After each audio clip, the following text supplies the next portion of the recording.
আশা করছি তোমরা সকলে ভালো আছো। আমাকে অনেক স্টুডেন্ট যে কোশ্চেন করছিল যে এসএসসি জিডি মেডিকেলে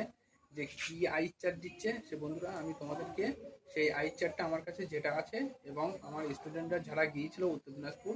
তাদের কাছ থেকেও শুনেছি সবই মোটামুটি এক। তা বন্ধুরা এসো দেখতে থাকো যে আই চার্টটা কী ছিল এখানে। বন্ধুরা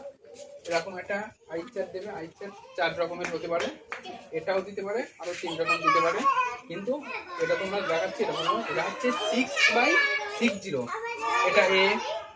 6/36 এটা ও এক্স, 6/24 কি কি আছে ভি টি এইচ, 6/18 আছে ইউ এক্স এ, 6/12 আছে এইচ ও টি ভি, 6/9 কি কি আছে X U A M T, 6/9